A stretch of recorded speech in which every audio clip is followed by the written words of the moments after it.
Hi, it's John from Owens Estate Planning here, and in this video today we'll be looking at when you're appointing more than one attorney, in what way we should appoint them. Should it be jointly or jointly and severally?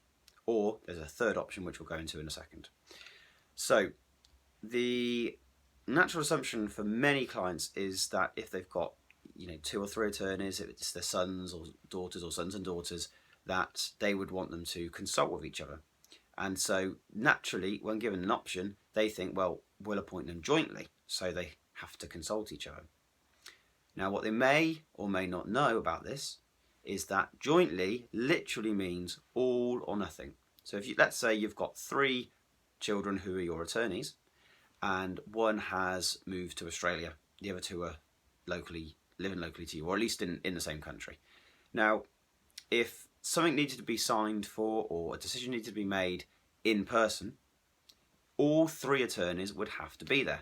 Now, if this one attorney is over in Australia, what are we going to do?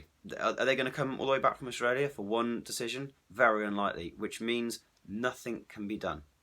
If one of the three is very unwell in hospital, again, nothing can be done. What if the ultimate happens, one of the three passes away? In any of those situations, obviously a three-way joint decision would be impossible. Now, again, what a lot of people assume is that, well, if one person's unwell or they've passed away, we can just knock them off the list. Well, that doesn't count with powers of attorney, unfortunately. If you've appointed all three people to be decision makers, then only a decision can be made if all three are present. It really is all or nothing, this option. Therefore, the alternative option, jointly and severally, is my favourite one. So I will tell all of my clients, go for jointly and severally, unless there's a really specific reason that they want to go jointly. Jointly and severally is pretty much as it sounds.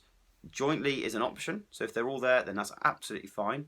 But at the same time, if one of the children is over in Australia and one's in hospital unwell, and we've got this one remaining attorney which is present and able to make decisions at the time, then we can just appoint them to, take some money out the bank, or, send some money here, close a bank account down, whatever it might be. They can do the job themselves without needing the other two people present. So jointly and severally is by far I think, the most sensible and flexible option. The third option, one I mentioned at the very start, is one where you can say jointly on some decisions and jointly and severally on others. But again, anything where you're adding this option of jointly, you really are limiting yourself against the unforeseeable events of the future. So my personal advice will be stay clear of jointly wherever possible and just go for the jointly and severally option. Okay? Hopefully that makes sense. Hopefully that all is clear for you. Again, any questions, please come back to me. My details can be found on the website, phone numbers, emails, everything else like that. And if you do want to get in contact, I'll look forward to hearing from you.